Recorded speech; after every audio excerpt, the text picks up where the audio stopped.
Jen, guess what? I have another deck to review. So, Inner Traditions sent me this wonderful Angel Tree Oracle deck, and I'm really excited for this.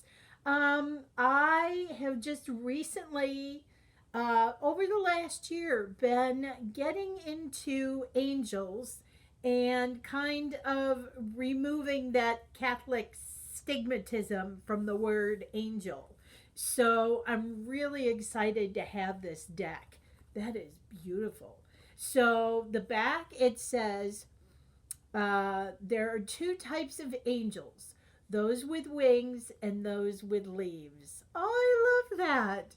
For thousands of years, people seeking advice or wanting to give thanks to nature have walked the ancient paths into the sacred grove. Since today, sacred groves have become rare and venerable old trees in peaceful surroundings cannot always be found quickly when we need them, we are pleased to offer this tree oracle deck that can bring us closer to the tree angels once more. Oh, that's so sweet. You know, I live in the city and trees are really at a premium here. Unless you own your own property, your own home and stuff, most of the trees where I live are palm trees, various types of palm trees. So it's hard to find actual trees, any other kind of variety. There are very few and far between out here. So, all right, well, we have the lovely hardcover box, which is nice. And then we have, shinies. We have the guidebook, and then we have the cards. So let me have a look at the guidebook here. It's 143 pages. That's a nice little chunky book right there. Let's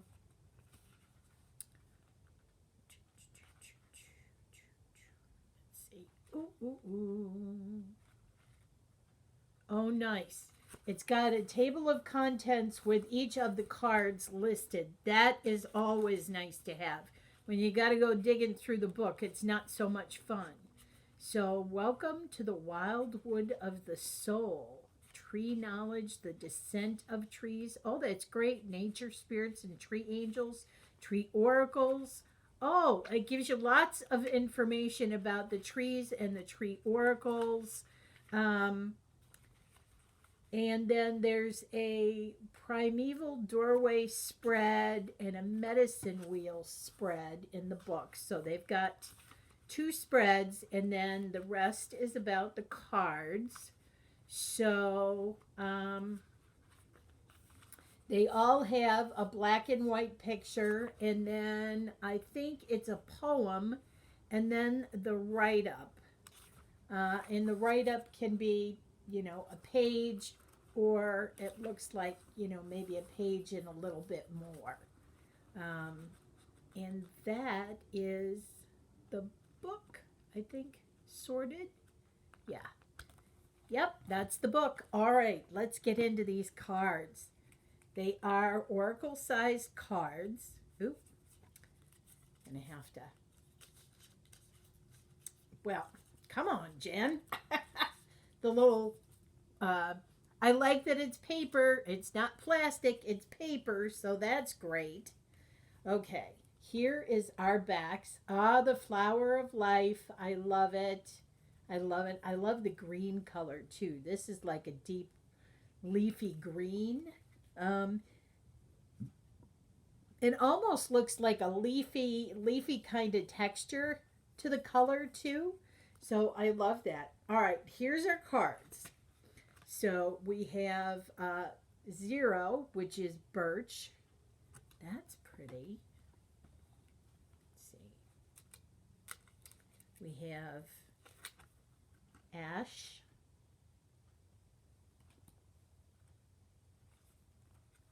Walnut. The cards, the pictures on the cards are very subtle. I like that. Almost like dreamy elder.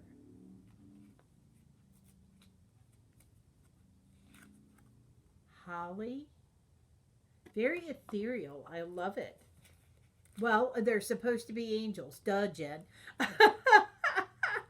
Rowan. Hawthorne. Oh, one of my favorites. Oak. Oak. We have aspen. Wow. Hazel. Juniper. Linden. Blackthorn. I've never heard of blackthorn. Well, I'm going to learn some new trees with this. This is great. Yew. Field maple. Of course, our trusty elm.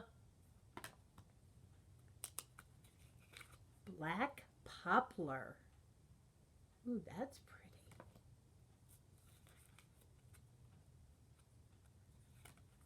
Larch. Oh my God. Okay.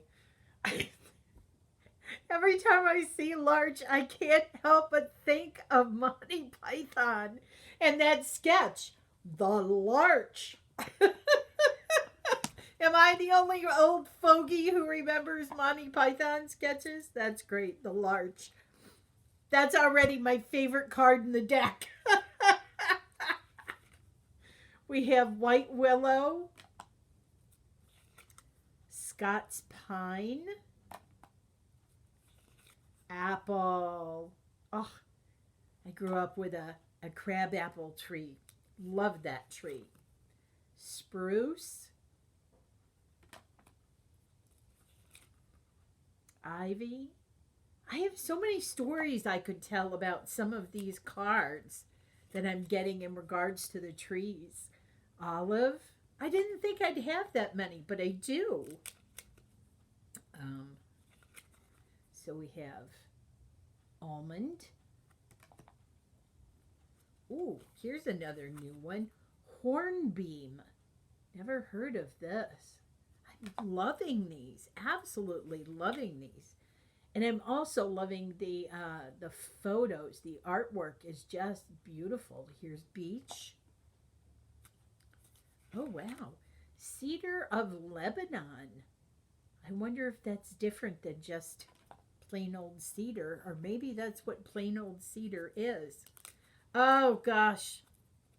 Here's one from horse chestnut. We had some friends that had a horse chestnut tree. Huge horse chestnut tree. And man, when it was dropping the nuts, they were, oh man, all over. Sycamore. The horse chestnut tree has nuts that have prickly thorns on the outside, so there was no walking barefoot. Alder.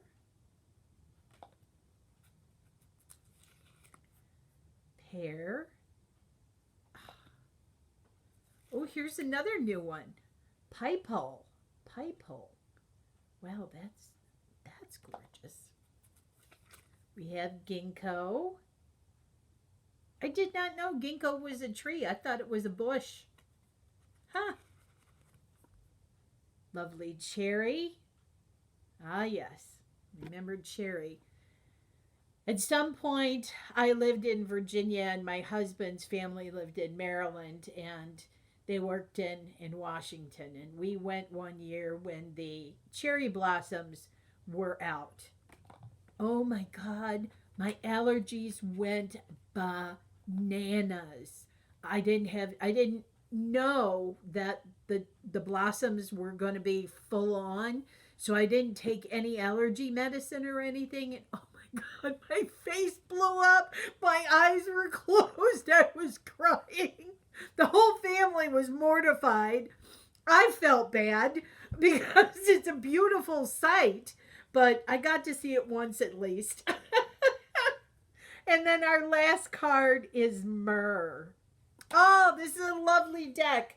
You know, trees, I didn't think I was that close to trees, but these cards really have brought back some really great memories and some funny memories of experiences that I've had with these trees. Um, so I'm going to give the deck a shuffle and I'm going to pull a card and I'm going to see what it has to say about the card in the book. And hopefully, maybe I'll pull one that I've never had before. So, all right, there we go. I'm gonna split the deck, and the card we get is oh, field maple. Field maple. So let's see what this says in the book here. Field maple. Where are you? You are on page 75. And the oracle says, so this is for, oh no, wait a minute. That's for mute. Never mind. I'm reading the wrong page. Of course. Okay. Good thing I caught it. Or I would have read the completely wrong thing. All right, here we go. We have this lovely field maple. The field maple grows modestly in the landscape while going about its work quietly. Are you familiar with it? Do you know what its leaves and fruits look like? Most of us would have to answer no. But this is precisely its message: to serve without expecting reward or recognition. We must simply do what needs to be done because work is love made manifest. Oh, I love that. Work is love made manifest. The person who brings themselves into resonance with the field maple starts to demonstrate qualities such as foresight, honesty, reliability, common sense, efficiency, and good organizational abilities, among many things. Among many others, rather. Socially, this means good management, fair work practices, and remuneration, teamwork and job sharing, or simply knuckling down to whatever has to be done. So now it's time to put down this book, stop looking at the pretty cards, and roll up our sleeves. Isn't that fabulous? It's got a bit more, but and then it has here a little piece about the oracle, and it says, "Do it. Get the job done. You have your hands and words, the power in your mind. It's time to act. Weave love into your work and sow the sweetest fruits for tomorrow's children." That's fantastic. I love this. I will be using this month for sure. So I will put a link down below to the wonderful Inner Traditions Publishing House where you can get your very own copy of the Tree Angel Oracle deck. All right, guys? Mwah!